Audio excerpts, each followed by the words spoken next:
سيد الأنبياء والمرسلين وعلى آله وصحبه أجمعين الأكرمين.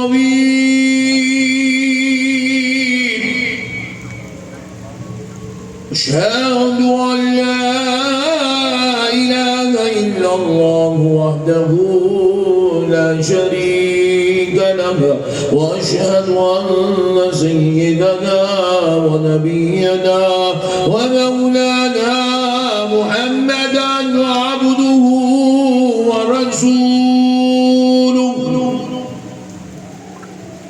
أما بعد فأعوذ بالله من الشيطان الرجيم. بسم الله الرحمن الرحيم.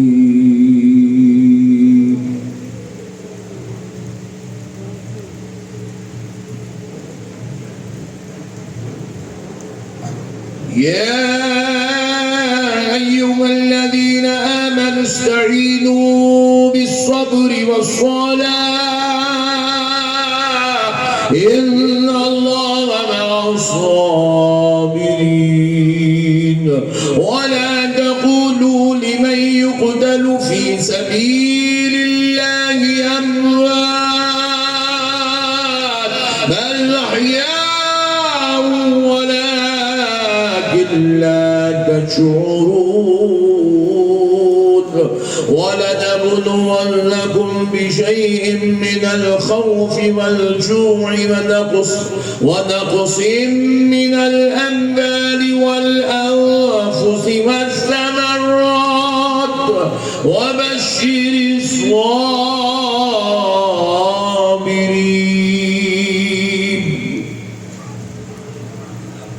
الذين إذا أصابتهم مصيبة قالوا إنا لله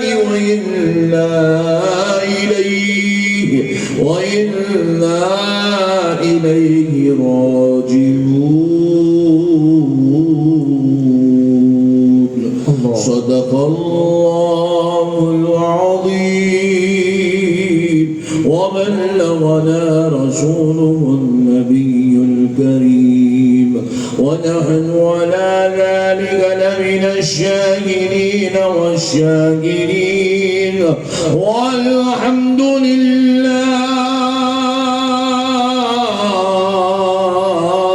والحمد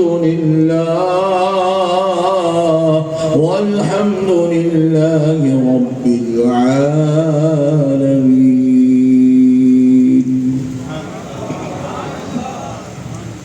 محترم سامعین کرام، معزز بزرگ حضرات اور نوجوان ساتھیوں، اسٹیج پر جلوہ افروز جلیل القدر علماء کرام، خطباء اعزام، نعت خواں حضرات، دانشوران قوم و ملت، محبان اہل سنت، غلامان غوث اعظم و غلامان غازی نواز،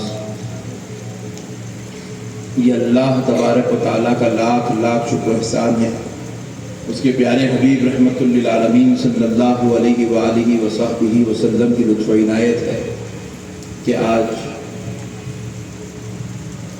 یوم عاشوراء، شب عاشوراء میں اللہ رب العزت نے ہمیں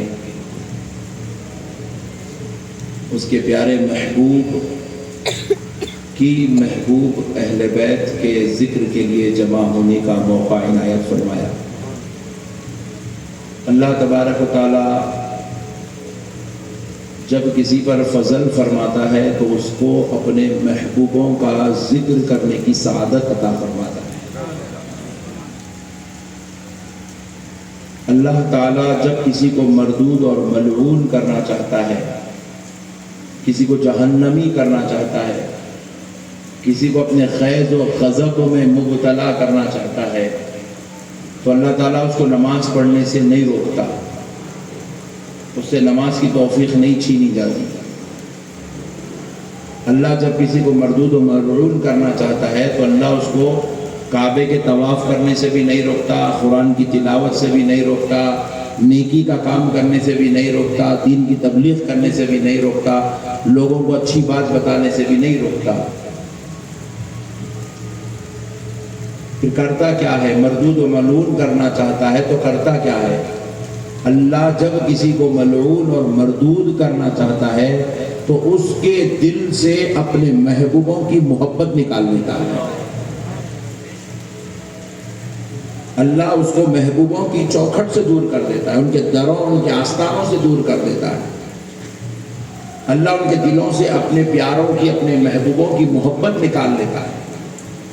اسی لیے آپ غور کر کے دیکھیے، یہ جتنے بھی لوگ ہیں جن کو آج اہل سنت والجماعت کے علاوہ ہم کہتے ہیں، یہ جو فرقے ہیں، غور کر کے دیکھیں، ان میں بے ادبیاں پائی جاتی ہے۔ کوئی صحابہ کا گستاخ ہے، کوئی اہل بیت کا گستاخ ہے، کوئی ائمہ اربعہ کا گستاخ ہے، کوئی اولیاء اللہ کا گستاخ ہے، کوئی حضور کی عظمت کا منکر ہے، کوئی کہتا ہے حضور کو علم غیب نہیں ہے، کوئی کہتا ہے حضور حاضر و ناظر نہیں ہے، کوئی کہتا ہے حضور کو اللہ کا دیدار نہیں ہوا، حضور اللہ کی بارگاہ لامکان تشریف نہیں لے گئے۔ تو اس قسم کی جو ان کے دلوں میں اللہ نے جو خلش پیدا کر دی ہے، یہ خلش صرف اسی لیے پیدا کر دی ہے کیونکہ رب چاہتا ہے کہ یہ محبوبوں کے گستاخ بنے اور پھر جہنم ان کا ٹھکانہ بنا دیا جائے۔ اور اللہ جس کو جنتی بنانا چاہتا ہے، اپنی رحمت سے مالا مال کرنا چاہتا ہے، اپنی عطا و نوازی سے سرفراز کرنا چاہتا ہے، سن لیں، اللہ اس کو نماز کی توفیق، روزے کی توفیق، زکوٰۃ و حج کی توفیق، ایمان کی توفیق کے ساتھ اپنے محبوبوں کی چوکھٹوں کو چومنے کا شرف بھی عطا فرما دیتا ہے۔ در اولیاء پر بیٹھنے کا شرف اس کو عطا کرتا ہے، در اہل بیت کے ٹکڑوں پر اس کو پلنے کا موقع عنایت فرماتا ہے۔ صحابہ کرام کا ادب احترام اللہ اس کے دل میں داخل کر دیتا ہے، اولیاء اللہ کی تعظیم و محبت اللہ اس کے اندر پیوست کر دیتا ہے، اور پیارے مصطفیٰ کو اللہ اس بندے کے دل میں اتنی محبت ڈال دیتا ہے کہ وہ پیارے مصطفیٰ پر اپنی جان قربان کرنے کے لیے تیار ہو جاتا ہے۔ میرے پیارے دوستو، اللہ رب العزت، دیکھو آپ عمرہ طواف کرنے کے لیے پورے 73 فرقے والے آتے ہیں، ایک سے حتیٰ کہ آپ کو یہ بھی معلوم ہونا چاہیے، قادیانی جو فرقہ ہے پوری امت مسلمہ کے علماء کے پاس وہ فرقہ کافر ہے، لیکن وہ فرقہ بھی بیت اللہ شریف کے طواف کے لیے آتا ہے۔ قادیانی بھی طواف کے لیے آتا ہے، ان کو بھی بیت اللہ شریف کی زیارت کے لیے۔ اللہ کہہ رہا ہے میں کسی کو بیت اللہ آنے سے نہیں روکتا، مگر کسی کو جب جہنمی بنانا چاہتا ہوں تو در غوث پہ آنے سے روک دیتا، جب کسی کو مردود کرنا چاہتا ہوں تو در غریب نواز سے محروم کر دیتا، جب کسی کو ملعون کر دینا چاہتا ہوں تو اس کو غازی رحمان شاہ کے دربار میں آنے نہیں دیتا۔ میرے دوستو، مسئلوں کو سمجھو، میرے پیارو، آؤ اب چلتے ان محبوبوں کی بارگاہ میں جن کو اللہ نے ساری کائنات کے اچھوں کا سردار بنایا ہے۔ دیکھو دوستو، آپ ہم دنیا میں پیدا تو ہو گئے، کسی کی عمر 25 سال ہو گئی، کسی کی 40 سال، کسی کی 50 سال، کسی کی 70 سال، کسی کی 90 سال ہو گئی۔ پڑھتے پڑھتے زندگی میں نمازیں بھی پڑھے، قرآن بھی پڑھے، ذکر بھی کرے، روزے بھی رکھے، حج بھی کرے، طواف بھی کرے، عمرے بھی کرے، خیرات کرے، صدقات کرے، لیکن اللہ کی قسم کوئی مئی کا لال پورے ہندوستان کا، پوری دنیا میں یہ نہیں کہہ سکتا کہ اتنی نیکیاں کرنے کے بعد میں جنتی ہوں۔ بول سکتا؟ ذرا زور سے بولو۔ اچھا، کسی کے مرشد کا انتقال ہو گیا، مرشد بڑے اللہ والے تھے، مریدہ لکھ جا کے دفن کر دیے، دوسرے دن ان کی خبر پہ تختی لگا رہی، فلاں بن فلاں حضرت جنتی رحمت اللہ علیہ۔ لکھ سکتے ہیں؟ کتنا بھی بڑا اللہ والا ہوگا تو خلیفہ کس کا تھا وہ لکھ دے، سلسلہ کون سا تھا وہ لکھ دے، کیا اس کی شان تھی، کیا اس کا خاندان تھا یہ لکھ دے، عمر کتنی تھی یہ لکھ دے، کب پیدا ہوا کب مرا خبر کی تختی پہ لکھ دے، مگر کسی کی تختی پر خبر کی جنت ہی نہیں لکھا جا سکتا، کیونکہ یہ جنتی ہونے کا فیصلہ یہ نہ آپ کریں گے یا نہ میں کروں گا، نہ کوئی مولوی کرے گا، نہ کوئی ملا کرے گا کہ کون جنتی ہے اور کون جنتی نہیں ہے۔ یہ فیصلہ خالق کائنات کرے گا، اور یہ فیصلہ دنیا میں نہیں ہوگا، مالک یوم الدین میدان محشر میں یہ فیصلہ کرے گا کہ جنتی کون ہے۔ مگر سنو مسلمانوں، ہم پیدا بھی ہو گئے مگر ہمارے جنتی ہونے کا کوئی ڈکلیریشن نہیں ہے۔ 1400 سال سے لوگ چلے آ رہے ہیں، بڑے بڑے ائمہ محدثین پیدا ہوئے مگر جنتی ہونے کا ڈکلیریشن نہیں کیا گیا۔ اولیاء صوفیہ پیدا ہوئے ہیں، جنتی ہونے کا ڈکلیریشن نہیں کیا گیا۔ ارے آج لاکھوں کروڑوں اربوں لوگ دنیا میں ہیں لیکن کسی کو جنتی نہیں کہا جا سکتا، نہ اس کی خبر پہ لکھا جا سکتا ہے، نہ اس کے گھر کے دروازے پر لکھا جا سکتا ہے۔ یہ سب آپ کا اور میرا، یہ دنیا والوں کا معاملہ ہے۔ مگر قربان جاؤ اس شہزادوں پر جن کو نبی کے نواسے ہونے کا شرف ملا۔ ارے وہ دنیا میں حسن حسین بعد میں کہلائے، جنتی جوانوں کے سردار پہلے کہلائے۔ سبحان اللہ، سبحان اللہ، اللہ اکبر۔ ارے رسالہ رسول اللہ، شہید اعظم تانفرائے علماء اہل سنت، پوری دنیا والوں کے لیے قانون الگ ہے، اولین کے لیے قانون الگ ہے، آخرین کے لیے قانون الگ ہے، مگر مدینے والے مصطفیٰ کے نواسوں کے لیے قانون الگ ہے۔ ارے دوستو، یہ حضرت ابو بکر ہیں جن کو حضور کہنے ابو بکر تم جنتی ہو، عمر تم جنتی ہو، عثمان تم جنتی ہو، علی تم جنتی ہو، سعد بن ابی وقاص تم جنتی ہو، زبیر تم جنتی ہو، طلحہ تم جنتی ہو، ابو عبیدہ تم جنتی ہو، زبیر تم جنتی ہو۔ مگر سنو مسلمانوں، سب کو جنتی مصطفیٰ نے کہا، مگر حسن اور حسین کو جنتی نبی نہیں کہہ رہے ہیں۔ خدائے رب ذوالجلال کہہ رہا ہے کہ میرے مصطفیٰ تیری بیٹی جنتی عورتوں کی سردار ہے، تیرے لال جنتی جوانوں کے سردار۔ سبحان اللہ، سبحان اللہ۔ ان الحسن والحسین سیدہ شباب اہل الجنہ وفاطمہ سیدۃ النساء اہل الجنہ۔ اللہ نے ان کو یہ مقام عطا فرمایا ہے، اللہ نے ان کو یہ مقام دیا ہے۔ یہ صرف جنتی نہیں ہے، یہ صرف جنتی نہیں ہے، جنتی جوانوں کے سردار ہیں۔ کیا ہے یہ جنتی؟ ذرا زور سے بولو۔ ارے بہت ہلے پھر ٹھنڈے پڑ گئے، ایک دن میں آپ لوگ کل اچھا گرم ہوئے تھے، پھر ٹھنڈے پڑ گئے۔ اور امام حسین کی عظمت سننے کے بعد بھی جوش نہیں آ رہا، بولے تو اب آپ لوگوں کو جو ہے انگار پہ پھیرنا پڑے گا۔ پھیرنا بھائی کیا کا شرما نے لیڈیز ہے کیا؟ پورے جینٹس بیٹھے ہوئے نہیں؟ بولیے کیا ہے؟ جنتی جوانوں کے، ہاں سبحان اللہ۔ اب دیکھو یہ کہاں کے اللہ بھی کیا حکمت والا ہے، دیکھیے صاحب، جنتی جوانوں کے سردار دنیا میں ڈکلیریشن کیوں ہوا؟ جنت میں کئی بات بتانا تھا، یہ لوگ سردار ہے بول کے بھائی تو بھی نوٹ مسئلے کو سمجھو آپ۔ یہ دنیا میں ڈکلیریشن کیوں ہوا کہ یہ جنتی جوانوں کے سردار ہیں؟ کیونکہ اللہ جانتا تھا کہ دنیا میں کچھ ایسے بدبختے بھی پیدا ہوں گے جو یہ کہیں گے کہ حسین غلطی پہ ہے۔ اللہ جانتا تھا کچھ ایسے بدبختے بھی پیدا ہوں گے جو یہ کہیں گے کہ امام حسین کو کربلا میں نہیں جانا چاہیے تھا۔ اللہ جانتا ہے کچھ ایسے بدبخت نالائق بھی پیدا ہوں گے جو یزید کو رحمت اللہ علیہ بھی کہیں گے، یزید کو امیر المومنین بھی کہیں گے، یزید کی تائید میں جلسے اور جلوس بھی کریں گے، یزید کی محبت میں مدرسوں کا نام یزید ابن معاویہ رکھیں گے۔ تو پیارے دوستو، رب ذوالجلال نے کیا کیا؟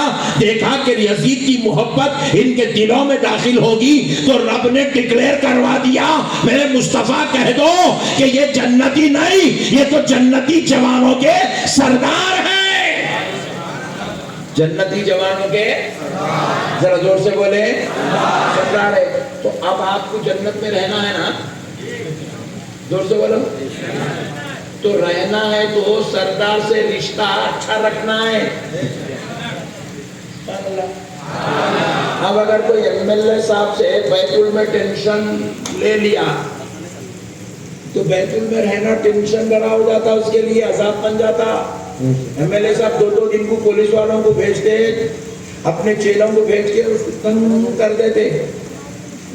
تو میرے پیارے دوستو ذرا مسئلے کو سمجھو.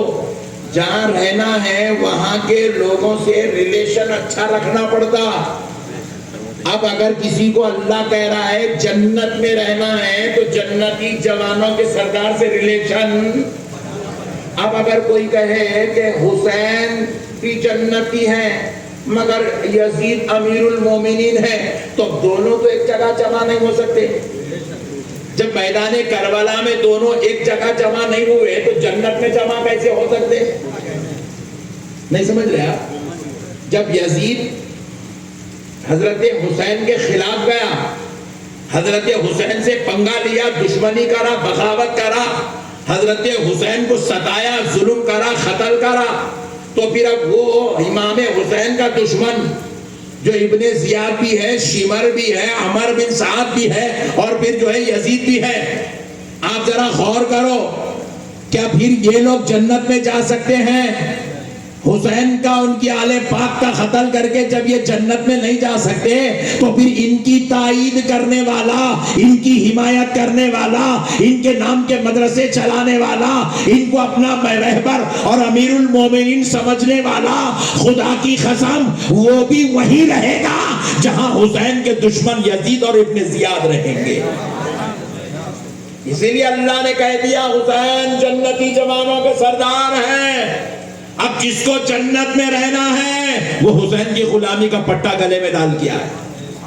اب جس کو جنت میں رہنا ہے مولا حسن کو اپنا رہبر، اپنا آقا، اپنا مولا، اپنا ہادی مان کے آئے، اب اس کو جنت میں جگہ دی جائے گی. لاکھ نمازیں پڑھو، روزے رکھو، زکات دو، جو حسین کے خلاف جائے گا خدا کی قسم وہ ہرگز جنت میں نہیں جائے گا. اسی لیے دوستو امام حسین سے محبت مومنوں کا شیوا ہے، کیونکہ مومنوں کو دنیا میں تو بیت ال میں مدھیہ پردیش میں رہنا ہے مگر قیامت کے بعد جنت معلیٰ میں رہنا ہے. اب جس کو جنت میں رہنا ہے اس کے دل میں حسین کی محبت ہونا ضروری ہے. اب اور ایک نقطہ ذرا غور کر کے دیکھو میرے دوستو، سمجھنے کی بات ہے. ایک اگر آدمی بڑا ہو تو اس کی تعریف اس کے بڑے نہیں کرتے، چھوٹا کرتا. نہیں، پیر کی تعریف مریدہ کرتے، استاد کی تعریف شاگرد کرتے، باپ کی تعریف بیٹے کرتے، لیڈر کی تعریف اس کے چیلے کرتے. یہ دنیا کا دستور ہے کہ بڑے کی تعریف چھوٹے کرتے ہیں.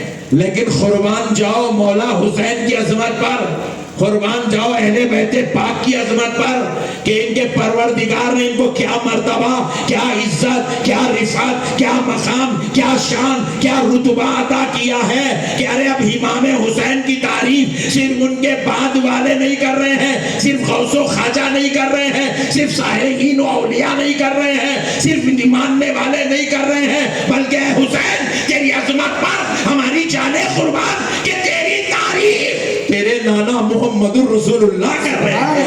حسین تمہاری تعریف تم کو پیدا کرنے والا خدا قرآن بھیج کے تمہاری تعریف کر رہا ہے. سبحان اللہ. نعرے تکبیر، نعرے رسالت، یا رسول اللہ، مسلک اعلی حضرت، زندہ باد، مسلک اعلی حضرت، زندہ باد، شہید اعظم کانفرنس، زندہ باد، سبحان اللہ، سبحان اللہ. قربان جاؤ دوستو، اللہ اللہ ہو کے ان کی تعریف بیان کر رہا ہے. قرآن میں ان کی عظمت پر اللہ آیتیں اتار رہا ہے. اہل بیت کی ایک شان ہے، خصوصی شان، خود نہیں کھاتے دوسروں کو کھلاتے، خود نہیں کھاتے دوسروں کو کھلاتے. مولا کائنات علی المرتضیٰ سیدہ فاطمہ الزہرا، امام حسن اور امام حسین روزہ ہیں اور دسترخوان پر افطار کے کھجور اور پانی لے کے بیٹھے ہوئے کچھ روٹی کے ٹکڑے ہیں جو ایک روزدار کے لیے بہت ضروری ہے. جو افطاری میں اس کے لیے ہونا بہت ضروری ہے. اور ان کے پاس کوئی لنگر نہیں تھے بلکہ تھوڑا مختصر سا غذا تھی، وہ لے کے بیٹھے ہوئے. دروازے پر افطار کے وقت میں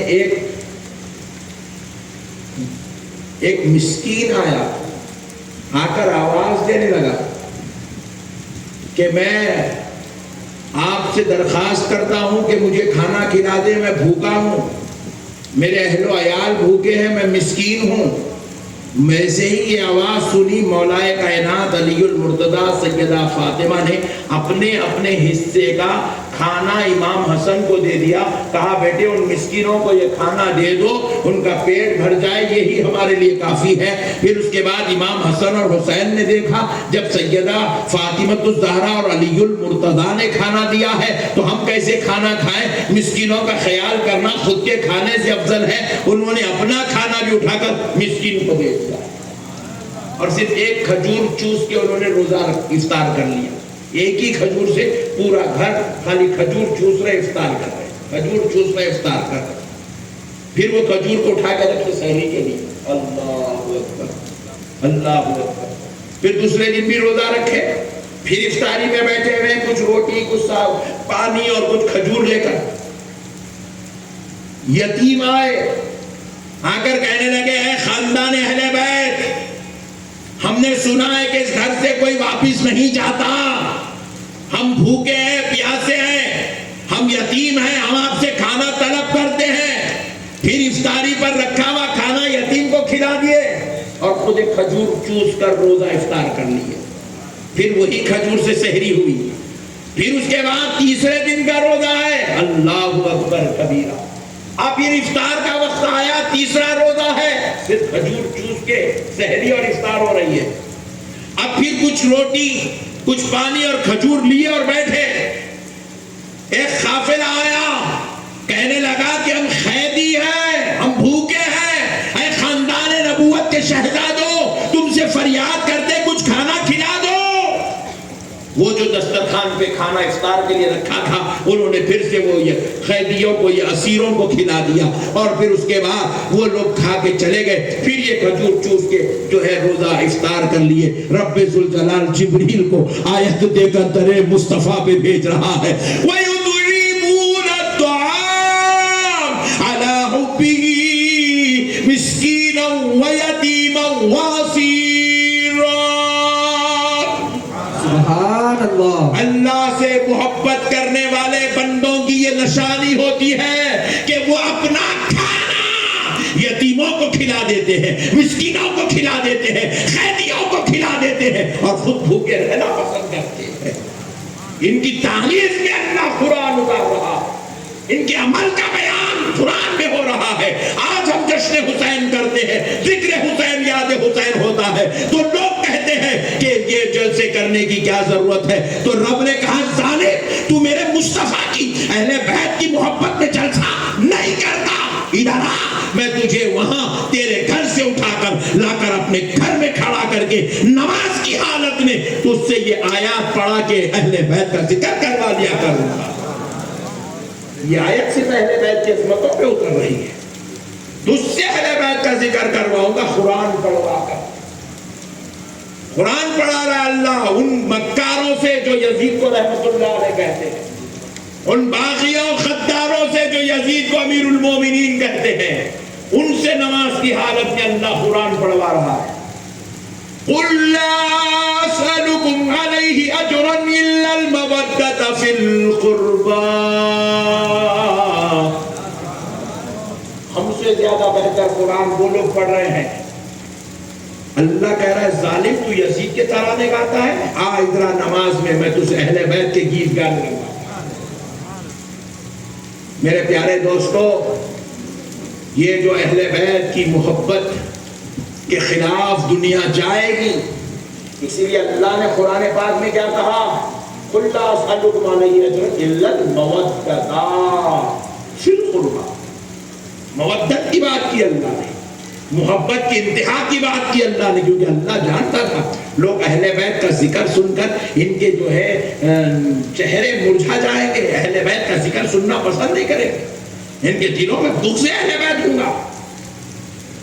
ابھی ایک مولانا صاحب ہمارے ہی صفوں میں بیٹھے ہوئے، اللہ ان کو ہدایت دے، بول رہے ہیں کربلا کے جو واقعات ہیں وہ کہانیاں ہیں کہتے ہیں، اور 90% جھوٹ ہے، بول رہے ہیں نعوذ باللہ،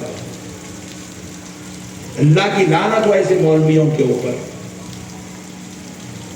کتنی بڑی بات ہے، دیکھو خود بیٹے دن رات مکاری جھوٹے جھوٹے باتاں کرتے رہتے، ایک کے کو پکڑ کے چڑھا کے آسمان پہ بٹھاتے رہتے، خود ہی جو وہ یہ الخابات۔ میں کل سرکار تاج الاولیاء کی بارگاہ میں جمعہ کی نماز کے بعد، جمعہ میں بیان کرا، جمعہ کی نماز کے بعد جا کے جو ہے وہاں پر آفس میں بیٹھا، آپ ہی تھے نا، آفس میں بیٹھا تو پیچھے پلڑا تو ایک ایوارڈ ہے، ایک ایوارڈ ہے جو وہاں کی کمیٹی کے ذمہ دار لوگوں کو ایوارڈ کسی کی طرف سے دیا گیا۔ آپ یقین مانیے صاحب، اللہ گواہ ہے، اس کا حبیب گواہ ہے، وہ ایوارڈ جن کے نام سے دیا گیا 3 لائنوں میں خالی وہ ملسا کے الخابات لکھے گئے۔ میں الخابات دیکھتے دیکھتے دم ہوگا، میرا نام کہاں ہے رے بھائی، اتنے الخابات اتنے الخابات اتنے الخابات۔ ایسا محسوس ہو رہا مولانا کو زمین سے اٹھا کے آسمان پہ اٹھا دیا، اب نبی بولنا باقی ہے، بس اتنے الخابات لکھ دیے۔ تمہارے ملا رہے تو تم اتنے الخابات لکھتے، اور حسین کی بات آئی تو کہانیاں بولتے ہیں۔ کتنی بڑی مکاری ہے، دیکھو صاحب 90% جھوٹ ہے، کہانیاں بول رہے، نعوذ باللہ من ذالک۔ میرے پیارے بزرگ اور دوستو، اللہ کی قسم جو اسٹیج اہل سنت سے جو کربلا کے واقعات بیان کی جاتے ہیں، اللہ کی قسم اس میں ایک بھی کہانی نہیں ہے، وہ سارے کے سارے ذمہ دار علماء وہی بیان کرتے ہیں جو 1400 سال سے ہمارے بزرگوں نے لکھا ہے۔ ان مکاروں کو سمجھنے کی ضرورت ہے میرے دوستو۔ علی کا نام سنے تو ان کو چیڑ آتی، ذکر کی محفلیں بند کروا دیتے، ان کو جو ہے جشن اہل بیت ہوا تو ان کے دلوں پہ سانپ دوڑتے ہیں، اور جہاں پر ذکر ہوتا ہے کربلا کا اور یہ کہتے ہیں کہ نعوذ باللہ یہ 90% جھوٹے کہانیاں ہیں، کہانی بول رہے ہیں نعوذ باللہ، بلکہ اس کو یوں بھی کہہ رہا ہے جیسا فلموں میں کہانیاں بنائی جاتی ہے، کربلا کی بھی ویسی کہانی بنائے بول رہا ہے۔ یہ بولنے والا کوئی اہل حدیث نہیں ہے، کوئی شیعہ نہیں ہے، یہ ہماری صفوں میں بیٹھے ہوئے نعوذ باللہ من ذالک گستاخ اہل بیت، جن کے دلوں میں بغض بھرا ہوا ہے اہل بیت کا۔ میرے پیارے بزرگ اور دوستو، مسائل کو سمجھو، دین سمجھداری کا نام ہے۔ اللہ جانتا تھا ایسے ظالم بدبخت پیدا ہوں گے، اس لیے رب ذوالجلال نے اعلان کروا دیا، مصطفیٰ کہہ دو یہ حسن اور حسین جنتی، جوانوں کے سردار، سیدہ فاطمہ الزہرا جنتی، عورتوں کی سردار ہے۔ میرے پیارے دوستو، یہ کون لوگ ہیں میرے بھائی؟ اللہ کی قسم کوئی مولوی اس بات کا انکار نہیں کر سکتا، دنیا میں انکار کرا تو انہیں جو ہے دنیا میں کوئی ہے منہ دکھانے کے لائق نہیں رہ سکتا۔ یہ وہ لوگ ہیں جن کو اللہ نے ناپاکی تو بہت دور کی بات ہے میرے بھائی، ہر میل اور کچیل سے بھی اللہ نے ان کو پاک کر دیا ہے، میل اور کچیل سے بھی پاک ہے،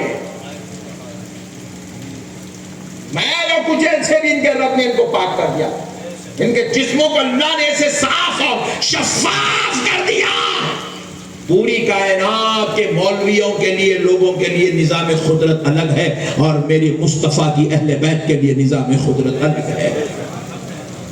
آپ کو معلوم ہے میرے بھائی، مسجد میں ناپاکی کی حالت میں قدم رکھنا 40 سال گناہ کرنے کے برابر کا گناہ ہے۔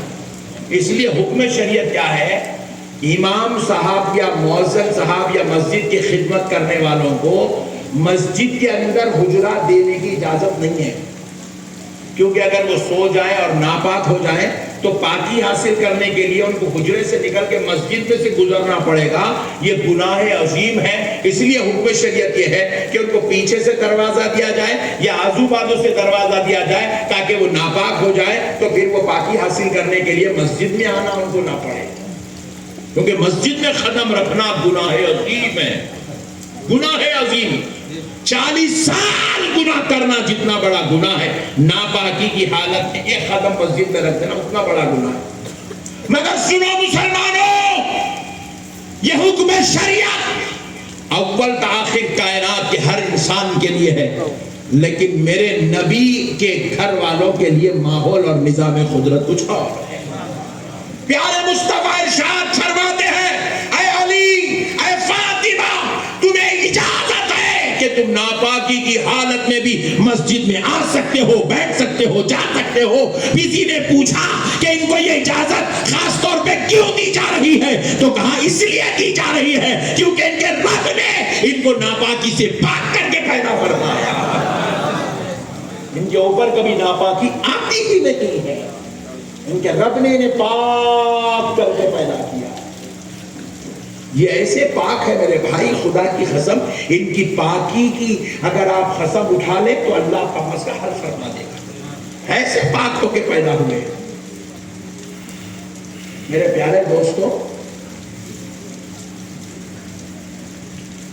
قربان جائیں, ایک بڑی بات اس موضوع پر عرض کر کے آگے بڑھتا ہوں. حضرت امام حسین منگل کے دن پیدا ہوئے. کس دن؟ ذرا زور سے بولے, اور زور سے بولے. منگل. ہمارے مسلمان جو ہے بازور والوں کی ان کی صحبت میں رہ کے سیکھ گئے منگل کا دن دلندر دن ہے. ہٹ دیوانے, تو دلندر ہے. منگل کا دن تو رحمت کا دن ہے. اس دن جنتی جوانوں کا سردار پیدا ہوا. جیسا پیر ہمارے لیے معزز و محترم ہے, خدا کی قسم جیسے جمعہ ہمارے لیے معزز و محترم ہے, اسی طرح منگل بھی ہمارے لیے معزز و محترم ہے, کیونکہ اس دن جنتی جوانوں کا سردار پیدا ہوا ہے, مومنوں کا آقا پیدا ہوا ہے, جنتیوں کا سردار پیدا ہوا ہے. میرے پیارے دوستوں, سرکار امام حسین رضی اللہ تعالیٰ عنہ بعد نماز ظہر دنیا میں تشریف لائے. سیدہ فاطمہ الزہرا ظہر کی نماز ادا کی. اس کے کچھ دیر بعد حضرت امام حسین دنیا میں جلوگر ہوئے. حضرت امام حسین جو خادمہ لے آئی, لے آ کر رسول اللہ کے گود میں دی. قربان جائیں حسین کے. حسین دنیا کا ہر بچہ پیدا ہوتا ہے تو پہلے شہد چاٹتا ہے, یہ وہ بچہ ہے جو پیدا ہو رہا ہے تو لعاب مصطفیٰ کو چاٹ رہا ہے. امام حسین نے لعاب مصطفیٰ سے اپنا روزہ کھولا. امام حسین کا پہلا نوالا لعاب مصطفیٰ. رسول اللہ نے اپنی زبان چٹائی. زبان جامع شربت نبوت چٹایا جا رہا ہے. ہم لوگوں کو مکھیوں کا شہد چٹایا جاتا, ان کو مصطفیٰ کا لعاب چٹایا جا رہا ہے. کیا شان ہوں گی ان کی. اللہ اللہ قربان جاؤ. دوستو اب وہ جہد چاٹے, اب رسول اللہ خوش ہے, جشن کا ماحول ہے. سیدنا علی المرتضیٰ آئے اور وجدی کیفیت میں ہے کہ اب میرے گھر میرا لخت جگر نور نظر آیا ہے. اب حضرت امام مولا علی وجد میں ہے, محبت کی انتہا میں ہے. صحابہ کا جھرم اٹھایا, سب حسین کا دیدار کر رہے ہیں. بڑی کیفیت نورانی بن رہی ہے. چلتے چلتے عصر کا وقت آ گیا. بلال حبشی منبر پر چڑھے, عصر کی اذان بلند کرنے لگے, اور ادھر سیدہ فاطمہ الزہرا اپنی خادمہ سے کہتی ہے کہ وضو کے لیے پانی رکھ دیا جائے, وضو کے لیے پانی رکھ دیا جائے, وضو کے لیے پانی رکھ دیا جائے. خادمہ دہل گئی, خادمہ ہل گئی. خادمہ کہنے لگی اے سیدہ, جس ماں کے گھر اولاد جنم لیتی ہے وہ 40 دن تک مصلی نہیں چڑھتی, اور تم ظہر کے بعد بیٹے تمہارے گھر پیدا ہوتا ہے اور تم کہہ رہی ہو کہ تمہیں عصر کا نماز کا وضو کرنا ہے. تو فاطمہ الزہرا نے پلٹ کر اس خادمہ سے کہا اے خادمہ سن, کیا تو مجھے اوروں کی طرح سمجھتی ہے؟ کیا تو مجھے اوروں کی طرح سمجھتی ہے؟ وہ کسی اور کی بیٹی ہوگی جو 40 دن تک مصلی نہیں چھڑتی. یہ محمد الرسول اللہ کی بیٹی ہے جسے رب نے ہر گندگی سے پاک کر کے پیدا فرمایا, ہر عیب سے پاک کر کے پیدا فرمایا. اسی لیے حضرت فاطمہ الزہرا کو بتول کہتے ہیں. بتول کہتے ہی انہیں ہیں جن پہ کبھی کوئی ناپاکی لاحق نہیں ہو, کبھی ناپاکی لاحق نہیں ہو. اسی لیے امام حسین کے تعلق سے بیچ میں ایک مسئلہ چلا تھا کربلا میں امام حسین کے جسم سے خون بہ رہا تھا تو وضو کرے تھے نہیں کرے تھے نماز پڑھے تھے نہیں پڑھے تھے یہ مسئلہ چلا یہ سنیوں کے بیچ میں چلا تو پیارے دوستو وضو ان کو کیا جاتا ہے جن پہ ناپاکی ہوتی ہے یہ وہ حسین ہے جس کے رب نے اسے پاک کر کے پیدا کیا تھا